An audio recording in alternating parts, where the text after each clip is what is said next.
Oke, udah online akhirnya. Assalamualaikum warahmatullahi wabarakatuh. Oke guys, ini dia. Akhirnya, akhirnya hari ini tunggu-tunggu juga datang juga. Jadi hari ini kita akan ngobrol santai bareng dokter jantung. Oke, karena memperingati hari jantung sedunia. Itu tanggal 29 September kemarin. Nah, sekarang ini acara yang kedua. Karena memang hari jantung, peringatan hari jantung sedunia ini para dokter jantung yang tergantung dalam Perhimpunan Dokter Spesialis Kardiovaskular Indonesia atau lebih singkatnya lebih dikenal dengan nama Perki cabang Sumatera Barat ingin menyapa teman-teman semua langsung live via IG Live. Oke, nggak tahu-tahu nih talk show series Cardio Talk ini via IG ini akan dilaksanakan dari selama 7 hari. 7 hari, bayangin 7 hari itu dari tanggal 29 September kemarin sampai tanggal 5 Oktober.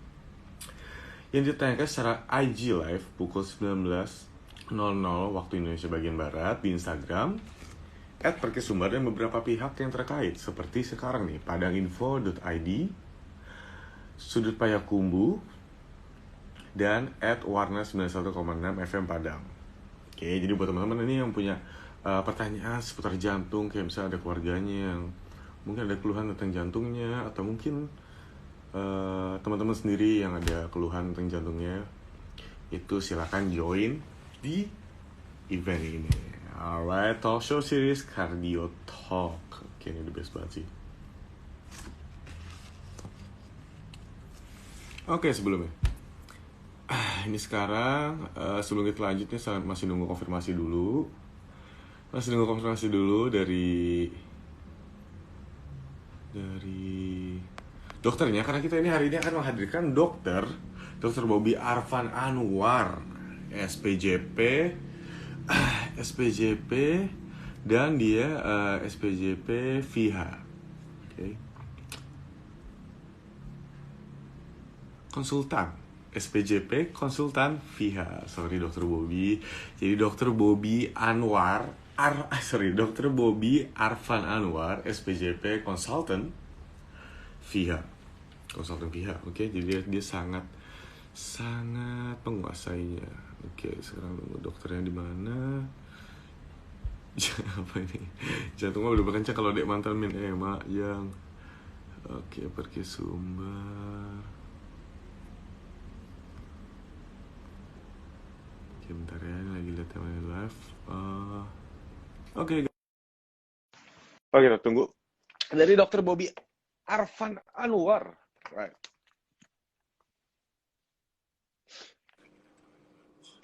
Halo dok. Ya, halo Yoga. Halo dok. Gimana kabarnya Dokter Bobby Arfan Anwar? Baik, gimana Yoga kabarnya? Alhamdulillah baik juga di sini dok. Ini posisi di mana dok kalau boleh tahu dok?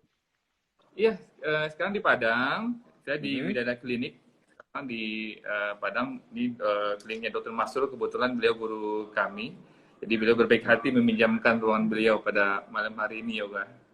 Oke, alhamdulillah. Oke dok. Oke dok, kalau gitu dok, kita sekarang sini lagi mau sharing aja dok ya tentang seputar kalau yang kali ini topiknya kita ngebahas tentang cincin kok di jantung gitu dok. Iya. Ya, jadi orang itu misalnya saya tuh pernah dengar juga, kan ayah saya juga dipasang cincin ya, ring ya bahasanya ya, ring atau cincin gitu ya. Itu ring atau cincin di jantung. Jadi sebetulnya cincin itu bentuknya bener kayak yang di jari gitu dok, sama atau sebetulnya enggak dok? Oh, baik. Oke. Tapi Jadi itu pertanyaan dok ya? Ya nggak apa-apa. Oke, lanjut dok. baik. Jadi memang Yoga, kalau kita bicara masalah pemasangan cincin jantung, mungkin sebagian masyarakat seringkali salah persepsi ya dengan cincin. Betul. Karena kalau cincin biasanya kita persepsinya cincin yang di jari ya, terbuat dari logam ya, seperti emas dan lain sebagainya. Tetapi kalau di bidang kedokteran jantung, yang dimaksud dengan pasang cincin itu, kita bilangnya pemasangan stenting, ya, namanya stent. Kalau tindakannya kita bilang stent. Kalau tindakannya namanya PTCA atau percutaneous coronary transluminal angioplasty. Ya, ini tindakan yang biasa sih sebenarnya kita lakukan pada pasien-pasien yang mengalami penyakit jantung koroner. Mungkin Yoga pernah dengar ya, penyakit jantung koroner, sejenis Mhm. penyempitan di pembuluh darah jantung seseorang. Karena yang jantung ini Yoga Oke. diciptakan Allah itu berdetak, bergerak, salah satunya disebabkan ada pembuluh darah yang ngasih makan ke jantung gitu. Nah, dalam Oh, seiring oke. berjalannya waktu, yang tidak baik ya atau memiliki penyakit penyerta seperti hipertensi, diabetes atau mungkin merokok ya, pembuluh darah yang harusnya lancar, yang waktu kita lahir lancar, lama-lama mengalami penyempitan. Nah, inilah yang nantinya menimbulkan gejala nyeri dada yang kita sebut sebagai penyakit jantung koroner. Nah, pada suatu waktu, jika penyakitnya sudah berat, ya pasien-pasien seperti inilah yang kita sarankan untuk dilakukan pemasangan cincin atau kita bilang pemasangan stent atau stenting atau PTCA begitu. Oh, oke, oke, oke. Oh gitu ya dok, berarti penyempitan ya dok ya? Penyempitan pembuluh darah Ya, ya, di situ lebih tepatnya ya. Oke dok, ini berkaitan dengan tema yang kita udah sering dengar di tengah masyarakat, yaitu ada orang yang udah pasang cincin di jantung karena sudah mengalami serangan jantung. ya. Atau memang itu sebelum atau sesudah serangan jantung baru dipasang, atau memang sebelumnya untuk sebagai jaga-jaga itu bisa dipasang juga cincinnya dok? Oke. Pertanyaan bagus Yoga. Jadi kondisi penyakit jantung koroner itu ada dua. Ada pasien yang stabil namanya, ya. Jadi kan kita Oke, balik lagi ya, penyakit jantung koroner artinya penyempitan pembuluh darah jantung. Berarti betul. Oke. prosesnya pelan-pelan gitu. Mhm. Ada dari tahun ke tahun sama menyempit pembuluh darah jantungnya. Nah, Oke. kondisinya ada dua nih. Yang pertama yang masih stabil, artinya pasien mungkin check up karena mulai merasakan nyeri dada yang tidak nyaman, kurang lebih seperti itu. Check Hmm. up, kemudian setelah kita periksa ternyata kita menemukan kemungkinan ke penyakit jantung koroner. Ya, biasanya kalau memang positif kita lakukan pemeriksaan lebih lanjut, namanya kateterisasi jantung. Kalau ternyata Oke. pada saat kateterisasi jantung kita temukan penyempitan, maka kita lakukan pemasangan stent. Tapi penyempitannya bukan berarti semua penyempitan kita pasang stent. Kita lihat dulu nih Hmm. ukurannya. Kalau penyempitannya masih di bawah 50% dari diameter udara, ini nggak perlu kita pasang stent. Tetapi kalau penyempitannya sudah berat, di atas 50% dari diameter pembuluh darah, baru kita pasang stent. Atau cincin ya. Dan yang kedua, Oke. kalau timbul serangan jantung, ini sebenarnya terlambat. Mungkin Hmm. selama ini ada gejala atau nggak ada gejala, tiba-tiba timbul nyeri dada yang berat. Biasanya tangki GD ya, biasanya tangki GD, kemudian diperiksa ternyata serangan jantung yang akut.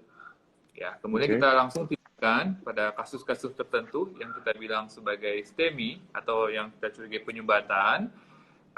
Kemudian kita lihat kalau ternyata ada penyumbatan atau penyempitan yang sangat berat, langsung kita pasang stent atau cincin pada saat itu juga. Jadi Dengan tergantung proses kondisinya ya. kateter itu, Pak ya? Oh, Oh oke, oke. kateter ya. Dengan kateter itu ya, dok, kulit yang lihatnya, dok ya? Oh iya, kateterisasi jantung. Juga udah pernah Oh, lihat oke, oke. kateterisasi jantung belum ya? Udah pernah tahu belum? Belum, dok. Yuk, tolong dijelaskan. Saya sih sebelumnya juga belum tahu tuh kayak gimana tuh bentuknya. Yang saya tahu sih itu kayak masuk dari antara, kalau nggak dari paha, dari mana gitu, Pak? Dok ya? Kateter itu. Ya, Dari pembuluh pinter darah juga. itu ya? Tahu. Kalau nggak salah. Oke, oke. Iya, Jadi gimana, jadi dok? Boleh? Terus? jadi prinsipnya Mhm. jantung kita kan di dada ya. Bagaimana Betul. caranya agar alat yang kita masukkan bisa mencapai jantung kita? Nah, ternyata Yoga dan Oke. teman-teman, Tuhan kita Allah Subhanahu wa taala menciptakan pembuluh darah itu terhubung semuanya ke jantung. Artinya Oke. jantung kita itu pusat sirkulasi. Nah, jadi cara tindakannya kateterisasi jantung ini kita lakukan di ruangan kateterisasi jantung atau cath lab, ya. Hmm. Kemudian ada alat yang kita masukkan seperti infus ke pembuluh darah yang ada di tangan, mungkin di tangan kita di sini atau di Ah, iya pangkal di sini. paha. Kemudian Oke. ya di sini untuk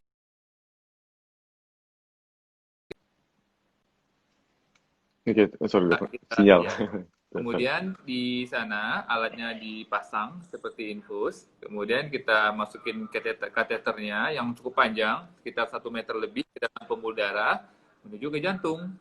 Kemudian di jantung nanti kita kita warnai pembuluh darah jantungnya dengan zat kontras, baru deh kita lihat apakah penyempitannya signifikan atau tidak. Itu disebut dengan kateterisasi jantung. Tapi kateterisasi jantung masih tahap pertama, Hmm. masih berupa untuk diagnosis dari penyakit jantung koronernya. Kita lihat dulu nih, apakah penyempitannya sudah berat atau masih ringan gitu. Kalau berat ya kita Itu jalankan pemasangan. Hmm. berarti yang tadi dibahas itu ya dok ya, yang apa di 50% atau di bawah atau di atas gitu ya. Itu baru dipasang Iya, tindakan dari ring itu ya, dipasang ring ya atau stem. dan itu. Oke, oke, oke. Terus ini dok, mungkin ada tanya lagi nih yang sering-sering saya dengar ya pertanyaannya dok ya. Nyeri di dada itu apakah semua tentang penyakit jantung gitu? Nyeri itu definisi nyeri itu kayak gimana dok ya? Maksudnya kayak kadang saya bangun tidur juga kadang suka nyut gitu jantung gitu. Tapi itu Hmm. mungkin karena mimpi atau kenapa sih nggak tahu, nggak bisa bedainnya gitu. Mungkin antara karena emang saya ada jantung saya bermasalah atau karena mimpi gitu. Gitu. Pernah sih gitu Iya, dok iya, ngerasain. Oke, agak khawatir waktu itu. benar. Kalau Oke, jadi jadi gimana? bawahnya parnoid ya. Parno jadinya. Kayaknya iya Iya. dok, jadi parah dok. Karena kan saya tiba nyut gitu ya dada. Ih kaget apa nih gitu. Saya nggak tahu dok. Mungkin saya pengen bedanya tuh apa gitu lah. Kalau emang benar-benar yang nyeri di Baik, baik. dada karena sakit Jadi, jantung atau karena parno gitu. Oke dok. baik. Jadi nyeri dada jantung, yoga dan Mhm, teman-teman itu tidak semua disebabkan jantung. Bisa karena kalau di dada kan kita tahu ya ada tulang dada, ada otot, mhm, kemudian di mhm. sini juga ada paru-paru, kemudian di bawah di bagian bawah juga ada lambung gitu. Jadi tidak semua nyeri dada itu disebabkan oleh penyakit jantung.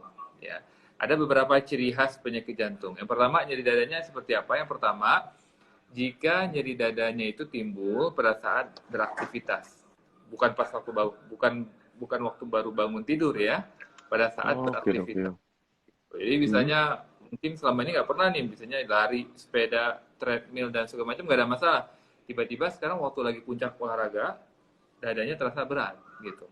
Yang Oke. kedua, nyerinya ini terasa berkurang dengan istirahat. Jadi setelah nyeri dadanya berat gitu, eh, kita isi, kita istirahat, maaf. Mhm. Kemudian nyerinya terasa berkurang.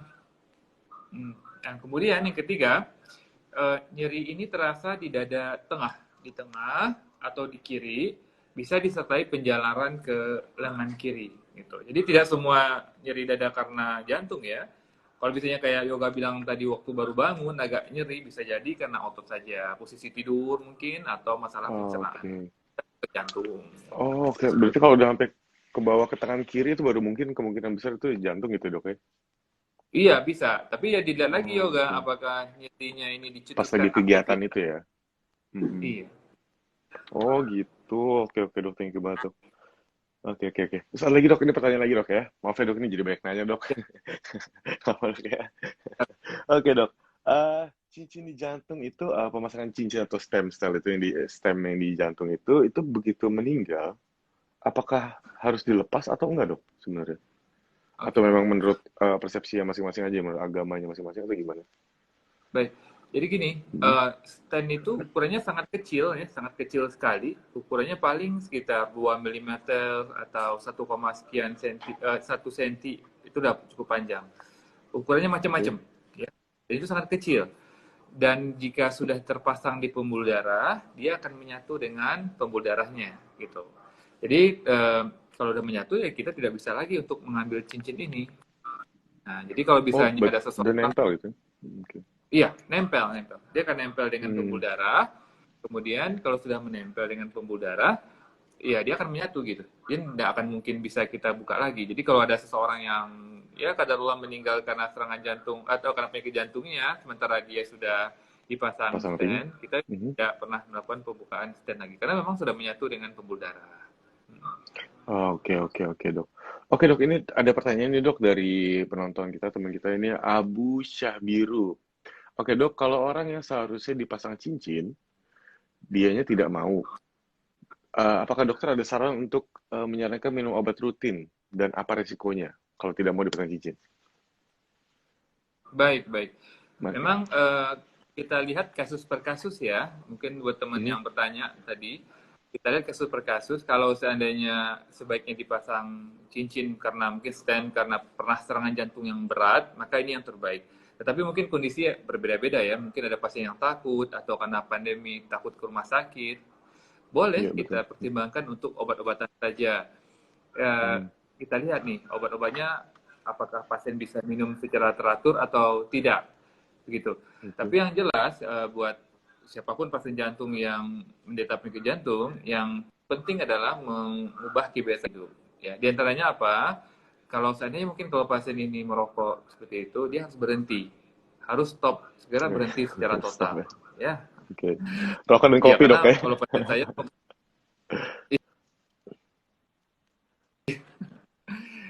pasien saya Iya betul betul betul. 90%-nya perokok. Betul Ya, betul betul. Oke. kemudian Hmm.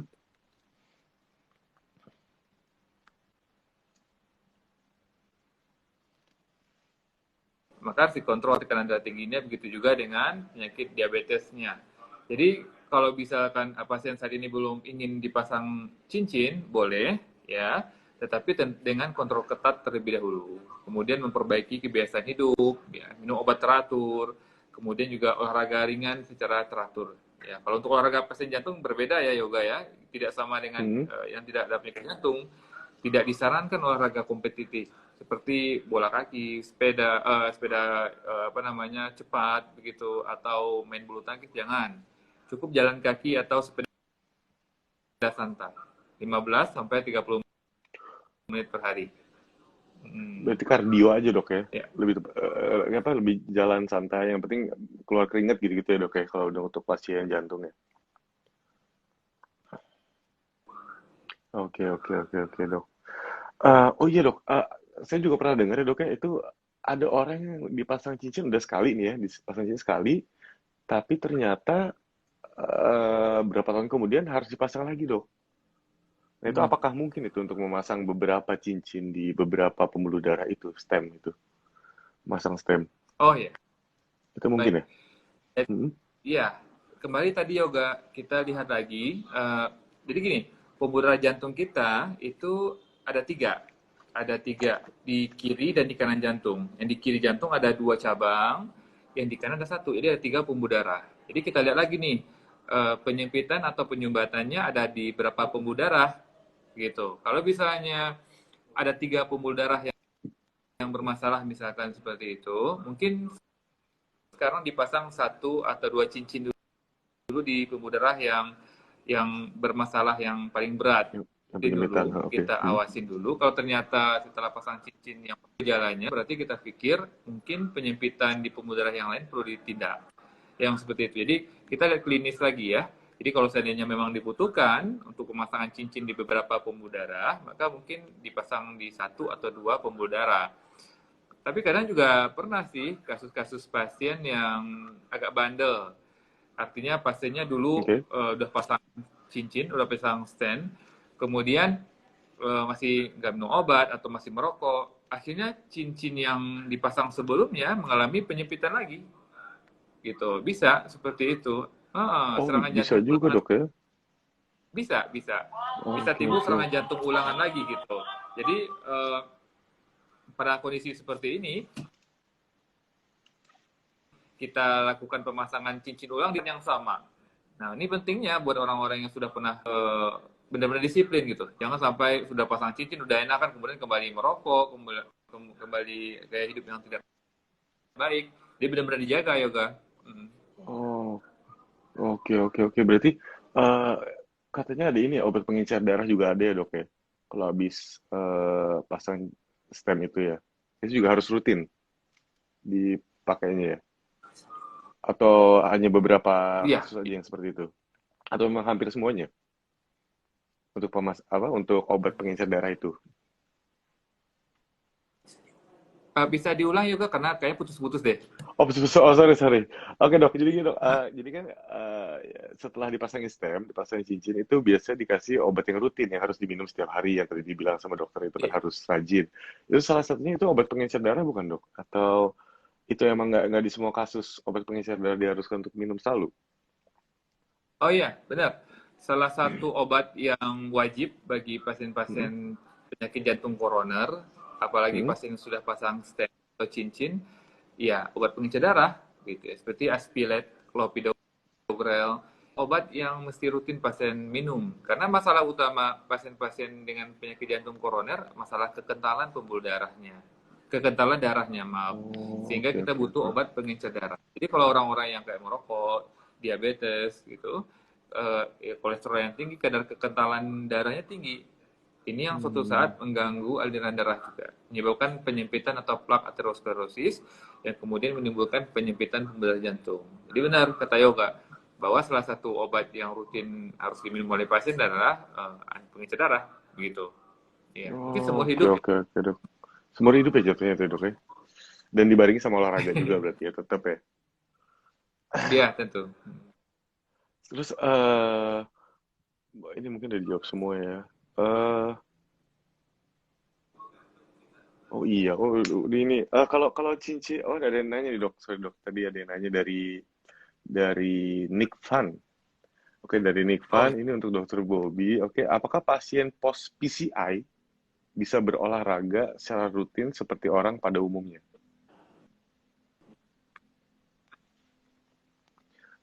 Post PCI itu berarti yang itu oke. ya dok ya, pemasangan stem itu ya? Baik, baik, baik. Pertanyaan bagus.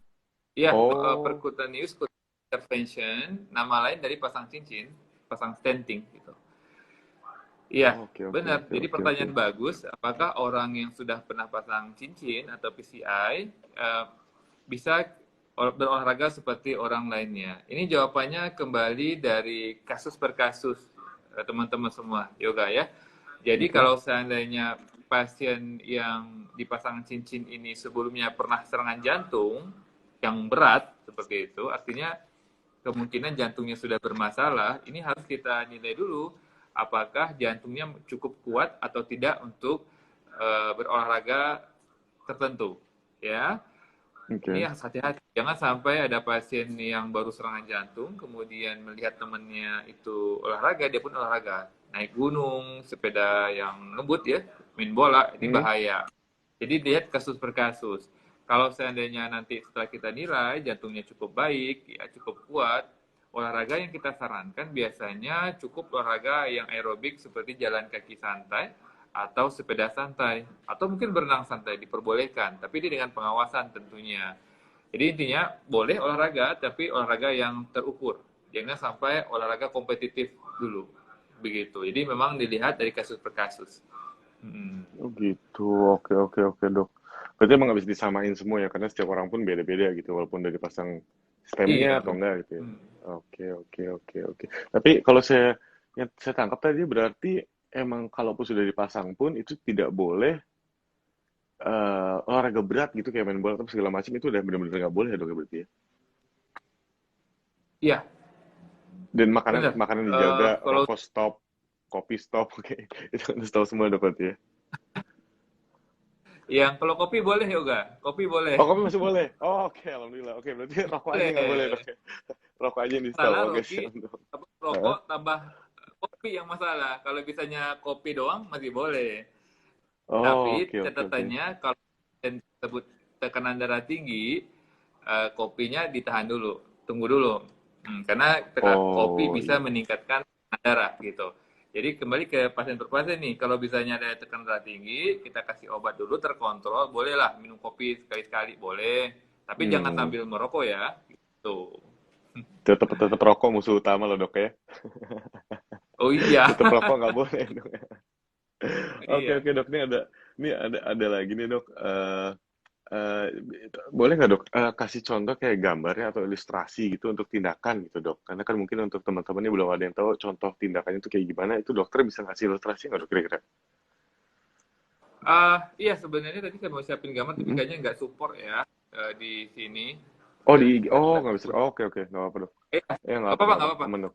Eh, Be- cincin jantung Bu, itu untuk mungkin gambaran aja. Heeh. eh, gambarannya mungkin Yoga pernah ini nggak pernah buka eh, pulpen pulpen Hmm. yang ada pernya di dalam, yang itu pernya yang TikTok TikTok Oh iya dok tahu dok. Iya TikTok yang ada. ya. Heeh. Ada TikTok. Itu kan ada pernya ya. Jadi kalau Ada itu pere ya kita kayak gitu buka dok ya. itu Hmm. percis seperti itu. Bukan cincin besi seperti itu, bukan. Tapi yang kayak pernya itu yang ukurannya pun Oh, mirip, oke. tapi tentu bahannya berbeda. Bahannya berbeda, bukan besi tapi polimer yang bisa menyatu dengan pembuat gitu loh. Jadi bentuknya persis seperti itu, tetapi ketika kita mau masukin ke dalam ke dalam pembuluh darah, bentuknya lebih Hmm. kecil, Hmm. nanti dikembangin gitu loh. Nanti ada nasi di sini gitu. Oke dok, berarti kayak kayak jatuhnya kayak menegangkan gitu berarti dok ya tugasnya, tugas sistem itu menegangkan pembuluh darah ya dok. Oke. Oh ya, Meregangkan apa? ini Memper baru nih. memper. Jadi kalau ini pembuluh darah tuh, ini pembuluh darah gitu dok ya, dipasangin stem itu untuk membuka gitu dok ya. Kalau Iya penyempitan benar. gitu ya. Jadi Oh, kalau oke oke oke, darahnya kebayang dok. sempit, dipasangin stand, dia akan Hmm. lebar lagi. Jadi aliran darahnya kembali normal juga. Gitu. Oh, oke oke, mendekati normal ya. Iya, iya. Oke oke, siap dok. Terus ini ada lagi dok. Apakah Ya, hipertensi ini dari Rico Momon? Ada lagi nih dok. Apakah hipertensi merupakan salah satu faktor resiko jantung koroner? ya, benar. Pertanyaan bagus. Salah satu faktor risiko klasik untuk penyakit jantung koroner adalah tekanan darah tinggi. Hmm. Tetapi yang diingat, tekanan darah tinggi yang tidak terkontrol. Artinya, jika seseorang menderita tekanan darah tinggi, tetapi ia masih kontrol dengan baik, artinya dia masih patuh dengan ini ya, dengan makanan yang rendah garam, kemudian Hmm. mengkonsumsi obat dengan teratur, dan tekanan darahnya terkendali, insya Allah risikonya lebih rendah. Yang bermasalah jika ada seseorang dengan tekanan darah tinggi, tetapi eh, tidak dikendalikan, dibiarkan tinggi, ini yang nanti merusak dinding pembuluh darah jantung. Nah, ini nanti yang Oh, menyebabkan oke oke dok. penyakit jantung koroner. Jadi kalau misalnya ada tekanan darah tinggi, artinya di dalam pembuluh darah kita, aliran darah itu sangat deras, sangat kuat, akibatnya ini Hmm. bisa merusak dinding pembuluh darah. Kalau kita bilangnya disfungsi endotel, yang langkah awal terjadinya. Oh, oke oke oke, berarti gitu. Ada kemungkinan berarti ya. Terus ini dok, ada lagi nih dok kayaknya nanya lagi nggak apa-apa dok ya. Ini kita masih ada Silakan, waktu. silakan. Oke. Berdasarkan data, ini apakah mungkin anak muda itu terkena jantung koroner? Karena setahu ini dari siapa nih? Dari Rico ya, Rico Momon lagi. Ya setahu Rico Momon, beberapa rekan udah terkena pada usia senja. Maksudnya masih muda gitu dok. Baik, baik. Itu balik, oke. Itu balik ke gaya hidup ya dok ya? Berarti usia muda ya. Iya, eh, Hmm? biasanya memang yang berisiko penyakit jantung koroner ini usianya di atas 30 tahun ke atas. Kalau masih usia belasan Oke. tahun atau 20 tahun, risikonya lebih kecil yoga. Sebenarnya seperti itu, nggak Oh, terlalu oke. berat. Akan tetapi yang perlu kita ingat teman-teman, proses proses dari timbulnya penyempitan atau penyakit ini dimulai justru pada saat usia muda, gitu. Jadi bukan timbul serta merta seperti itu, bukan. Contoh seperti tadi ya, merokok Hmm?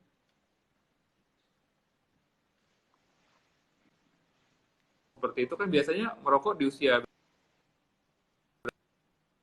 berapa? SMP ya, SMA, ya.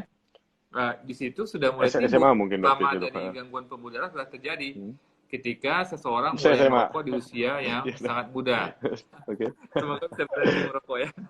Jadi Amin amin amin dok. jadi amin. Ya, jadi kalau seandainya makin dini seseorang merokok, contoh seperti itu, maka kemungkinan terkena penyakit jantung koroner akan lebih cepat dibandingkan orang yang tidak merokok. Nah, begitu juga dengan hipertensi. Tetapi kalau pengalaman saya pribadi, yang paling muda yang pernah Hmm? saya tangani penyakit jantung, yang serangan jantung, itu umur 28 atau 29. Saya ingat saya 20-an deh. Itu. Tapi itu memang kasus yang khusus ya. Mungkin ada gangguan pembuluh darah, gangguan aliran darah, itu jarang. Tapi yang sering itu di atas 30 tahun, 33, 35, 37, itu sekarang sudah makin banyak. Kalau dulu mungkin masih 50 ke atas, sekarang udah makin muda yoga. Ini mungkin karena kebiasaan hidup yang tidak baik. Oh, Mungkin seperti itu. iya, gaya hidup berarti sangat ngaruh ya dok ya berarti ya. Iya mungkin rokok rokok juga sekarang kan ya anak-anak makin saya kata ya ada yang anak mulai dari SMP, mulai dari SMP udah mulai ngerokok gitu juga sama juga mungkin dok ya. Jadi Hmm. itu jadi serangan jantung ini Iya, akumulasi dok ya kalau saya tangkap ya. Jadi akumulasi dari udah lama ini benar. ditimbun. Kalau kalau Iya, serangan iya. jantung ini tuh hasil akumulasi dari penimbunan berkali-kali gitu. Yang ngerokok terus, mungkin makanan berlemak terus gitu Hmm. ya dok ya. Oke Benar, oke benar, oke oke. benar. Terus oke dok, ini dok satu lagi dok. Ini ada lagi nih dari Adek Suhen, sorry dok. Bagaimana Oh penanganan iya, pasien, ya, bagaimana pasien dengan serangan jantung dengan hasil EKG adanya penyumbatan pembuluh darah, tapi di rumah sakit daerah tidak tersedia untuk pemasangan stem ataupun jauh dari rumah sakit pusat. Oh, oke dok, itu gimana dok? Mungkin baik. mau nggak mau ya harus ke rumah sakit pusat dok ya? Benar, benar. Jadi yoga, kalau pemasangan stand itu Hmm, pusatnya biasanya tidak semua rumah sakit memiliki fasilitas pemasangan stand atau cincin ini.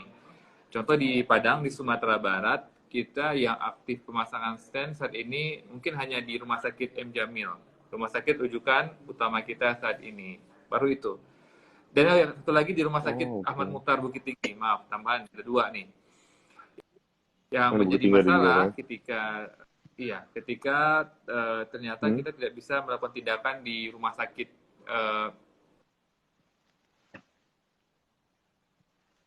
tidak ada cath ya. Apa yang harus kita hmm, lakukan? Ada solusi yang lain. Mungkin teman-teman yang menjadi tenaga medis atau pernah belajar jantung tahu dengan tindakan yang disebut dengan trombolitik atau fibrinolitik. Itu ada obat khusus yoga oke. yang disuntikan atau diinfuskan. Itu obatnya sangat keras untuk menghancurkan bekuan darah. Gitu. Ada obatnya seperti itu. Eh, Memang Oke. efektivitasnya tidak sebagus tindakan pasang cincin gitu. Tapi ini bisa menjadi pertolongan pertama sebelum kita lakukan tindakan kateterisasi jantung atau PCI di kemudian hari. Nah, jadi mungkin bisa seperti itu, Pak Ade. Oke, bagus sekali dok itu Jadi dok. Ya bisa berarti itu ditindak pertolongan obat pertama khusus gitu dok bantu, ya? obat khusus. Iya, pertolongan pertama dulu dengan tindakan trombolitik namanya, gitu. Tromboitik itu untuk menghancurkan penyumbatan itu ya? Oke oke Ya, dok. Wah mantap dok ini informasinya hari ini banyak banget dok. kalau Oke dok, ini ada lagi dok pertanyaan dok. Maaf dok ya sebentar ya. Apakah sudah? Loh, oh ini dok, terakhir dok. Ini saya nggak tahu ini nyambung atau enggak ya hubungannya. Tapi ini ada yang nanya gitu. Ini apakah konsumsi jeruk itu bagus untuk kesehatan jantung dok? oh jeruk. Iya, Jeruk ya, hubungannya sama jantung apa dok? Itu dia, siapa yang nanya? Gimana? apa ya? Kalau jeruk, jeruk itu bagus sih. Dia tinggi dengan vitamin C dan Hmm, kalau dikonsumsi dengan baik ada manfaat tentunya buat pembuluh darah kita. Tetapi secara keseluruhan yang saya pelajari hubungan sebab akibat dengan jantung mungkin belum saya temukan ya, gitu. Jadi mungkin oke. yang paling bagus justru mengkonsumsi makanan-makanan yang tinggi omega 3 seperti minyak ikan ya. Mhm. Itu bagus buat kesehatan jantung atau ikan sendiri itu bagus buat kesehatan jantung. Kalau buah-buahan sendiri apa ya? eh, Tidak ada yang khusus yang saya tahu, cuma makanan atau buah-buahan yang tinggi dengan vitamin C, antioksidan, mungkin sedikit banyaknya ada manfaat buat kesehatan jantung dan pembuluh darah. Gitu. Oh, oke oke dok. Berarti omega 3 yang paling penting ya dok ya. Ikan ya dok ya. Makanan sama gaya Ikan hidup sama stop rokok. Itu nomor satu. rokok. Iya, yoga Stop oke ya, rokok yoga. itu nomor satu. Siap dok. Arfan Anwar, SPJP Konsultan Pihak. Makasih banyak atas waktunya dok. Oke, oke. Oke, sama-sama. Ya buat teman-teman yang udah, iya, iya dok. Semoga sehat-sehat selalu dok ya. Oke dok, assalamualaikum. Waalaikumsalam warahmatullahi wabarakatuh. Oke, oke dok, sehat-sehat dok. Assalamualaikum. Waalaikumsalam warahmatullahi wabarakatuh. Bisa. Oke, jadi itu dia. Itu dia talk show series Cardio Talk yang hari ini itu judulnya atau headline itu cincin kok di jantung. Oke, tadi sudah berbicara dengan dokter Bobby Arfan Anwar, SPJP Consultant VIHA. Jadi banyak banget tadi informasi yang kita dapat ya dari proses pemasangan jantungnya, proses pemasangan jantung, pemasangan stem cell atau ring jantung. Dan ternyata ring jantung itu berbeda sama kayak cincin yang bisa kita pakai. Bahannya pun beda dan bentuknya pun sangat berbeda. Bentuknya lebih ke arah kayak per. Itu informasi yang sangat bagus banget tuh tadi. Bentuknya kayak pernya tadi di dalam pembuluh darah. Dan gunanya itu untuk memperlebar pembuluh darah. Jadi ada penyumbatan di mana dilihat, itu di atas 50% atau di bawah 50%, apakah harus dipasang ring atau tidak. Setelah dilihat, kalau misalnya sudah memang harus dipasang atau misalnya di atas 50% penyumbatannya, oke berarti dipasang ring situ. Gitu. Dan ring itu bisa dipasang di tiga pembuluh darah. Kalau tadi saya nggak salah dengar. Oke, jadi itu teman-teman, thank you banget udah join sama kita. Terima kasih juga tadi untuk Dokter Bobby Arfan. Dan pada info tentunya yang sudah memfasilis, memfasilitasi, gue salah ngomong, memfasilitasi, memfasilitasi IG live kita malam ini. Wallahi yang ketiga kali gue ngomong tadi. Oke, teman-teman, thank you banget untuk hari ini. Kalau ada salah kata atau gimana, mohon maaf. Semoga teman-teman bisa, ya, semoga IG live ini berguna untuk teman-teman untuk menambah wawasan teman-teman yang sedang menonton live IG ini. Oke, oh iya, jangan lupa untuk besok. Itu besok juga ada lagi ini dengan host Sarah Derajat. Itu yang akan berbicara dengan Dr. Haris Gailani, SPJP VIHA, yang itu kardiolog juga. Dan topiknya untuk besok, jam 19.00 waktu Indonesia bagian Barat, itu sayangi jantung dengan olahraga. Oke, jadi itu ada kesempatan lagi untuk bertanya untuk teman-teman, untuk memperdalam lagi tentang bukan masalah sih, untuk menambah wawasan lagi tentang kardio ini. Oke, oke, thank you so much teman-teman. Sampai bertemu lagi di kesempatan berikutnya. Semoga sehat selalu dan wassalam.